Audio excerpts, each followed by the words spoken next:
Bonjour les filles, je suis contente de vous retrouver pour notre réunion de planification de cours. Salut les filles, moi aussi je suis contente, mais je dois vous avouer que je me sens un peu dépassée ces derniers temps avec la manière dont je présente mes cours. Cela devient tellement ennuyeux et répétitif pour mes apprenants. Eh bien, les filles, j'ai peut-être quelque chose qui pourrait nous aider. J'ai Oui. récemment découvert un nouvel outil numérique qui s'appelle Miro. Et je pense que cela pourrait vraiment dynamiser nos cours et rendre l'apprentissage plus interactif pour nos élèves.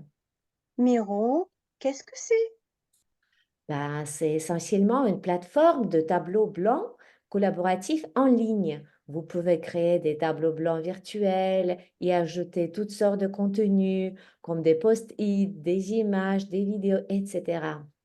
Oui, ça a l'air intéressant, j'aimerais bien savoir comment ça fonctionne.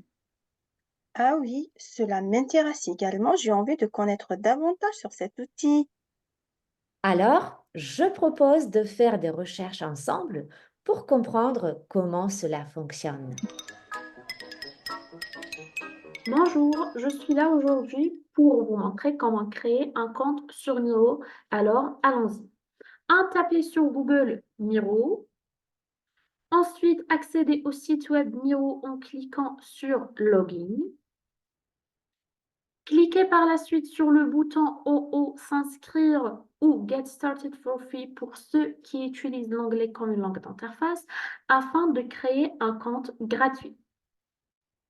Vous serez dirigé par la suite vers cette page où vous pouvez vous inscrire en utilisant votre adresse email professionnelle en vous connectant via votre compte Google, via Microsoft, Apple ou via votre compte Slack.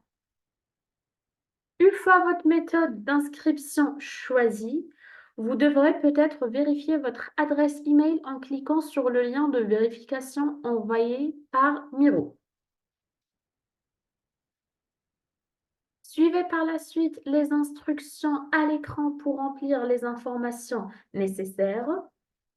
Et voilà, votre compte est vérifié et créé. Vous pourrez désormais vous connecter à Miro et commencer à l'utiliser. Une fois connecté sur Miro, vous allez tomber sur une bibliothèque virtuelle où vous pouvez accéder à une variété de modèles et de formes préalablement réalisées pour enrichir vos tableaux. Vous avez par exemple des cartes mentales, du brainstorming, etc. Vous avez le choix alors d'en choisir un modèle. Sinon, vous pouvez cliquer directement sur Je veux commencer de zéro pour un tableau vierge. Dans ce cas, vous serez donc dirigé automatiquement vers une page où vous pourrez explorer l'interface du Miro qui est conçue de manière intuitive afin de faciliter la collaboration et la création du contenu. Voici les principaux éléments de l'interface.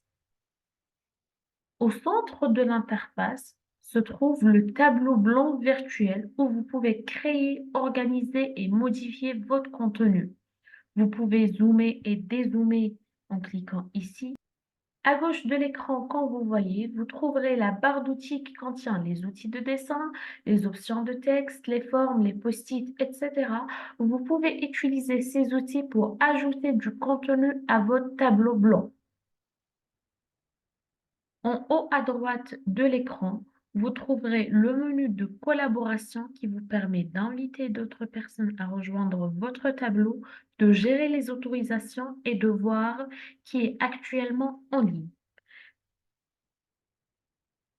En haut à gauche de Miro, vous trouverez le menu principal qui vous permet d'accéder à différentes fonctionnalités de Miro, telles que la création de nouveaux tableaux, la gestion de vos tableaux existants, les intégrations d'autres applications, etc. Enfin, n'oublions pas de mentionner que Miro propose plusieurs langues pour son interface.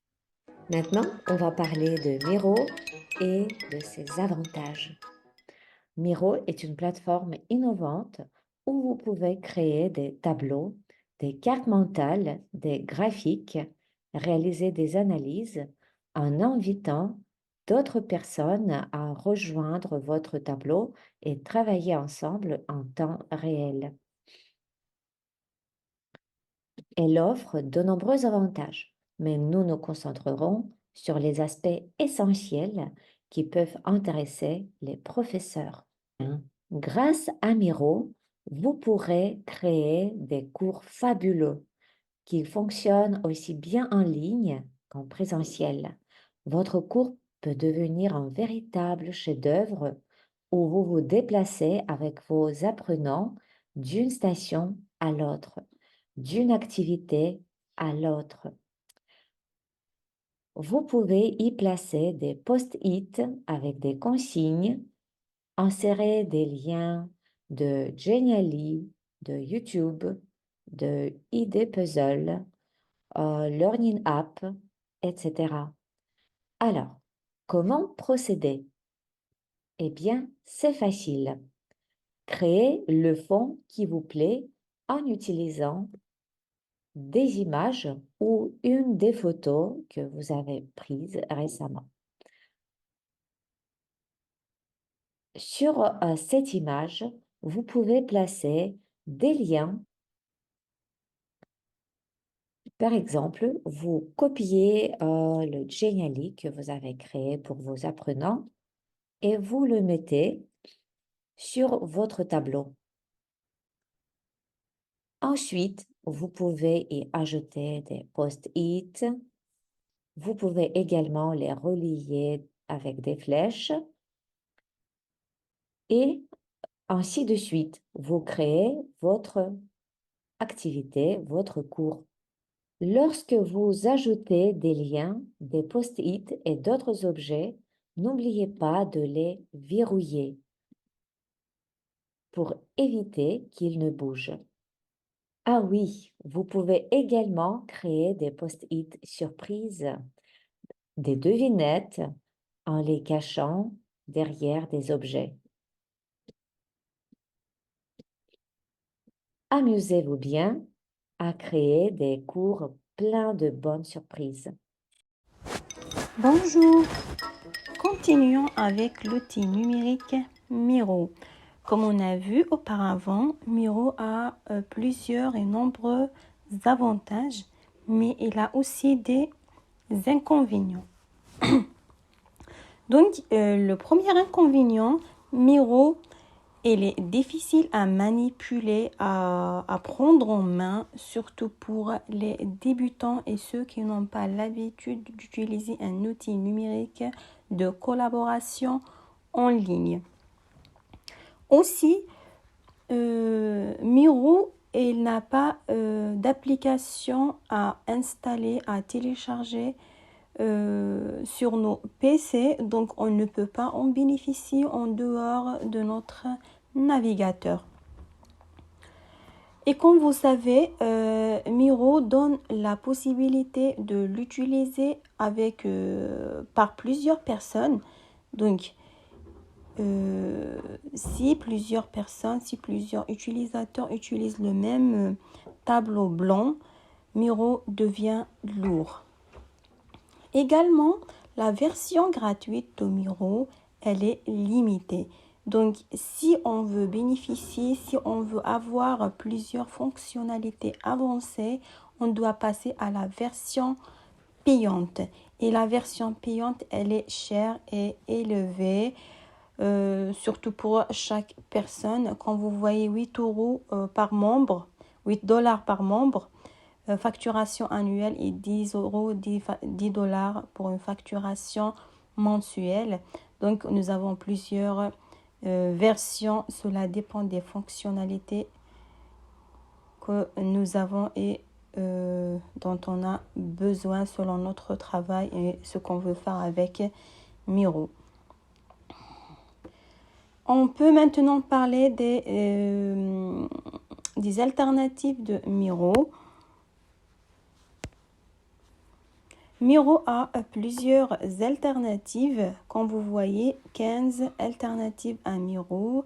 Voilà, Jira par exemple, InVision, Freehand, ainsi de suite. Le Seedchart. Le Seedchart, je l'ai déjà utilisé. Il ressemble à Miro et on peut faire une comparaison entre Miro et une alternative. Comme vous voyez, une comparaison faite selon plusieurs facteurs.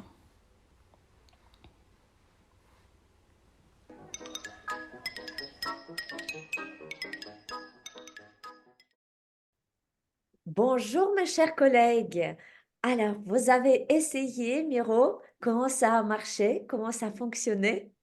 Bonjour Olga. Ben, pour ma part, c'était génial. J'ai travaillé avec Miro dans un cours en ligne et c'était incroyable.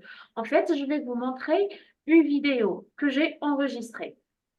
Bonjour Olga, bonjour Samia. Moi aussi, je les travaille en présentiel. Mes apprenants ont adoré l'outil et aussi ils étaient passionnés par les activités qui ont été faites. Ah, Voilà. Bravo! Allez, on va voir ensemble. allez-y.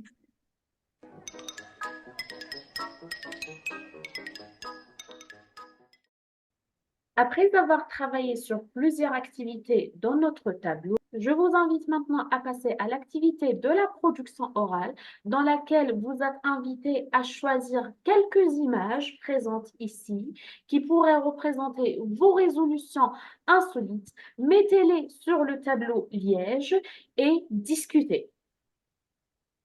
Ah, d'accord. Merci, madame. Je vous invite. Ok, madame. Alors, Essayez de bouger tranquillement.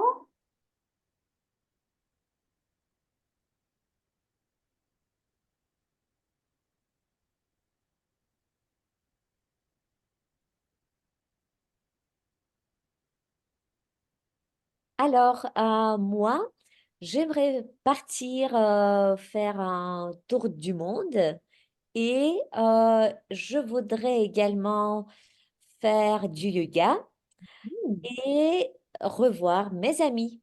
Ah, Voilà. c'est génial, Olga, très bien.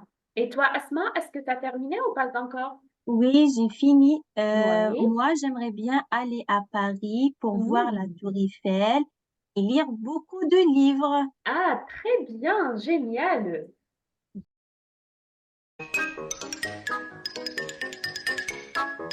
voulez qu'on parle de ces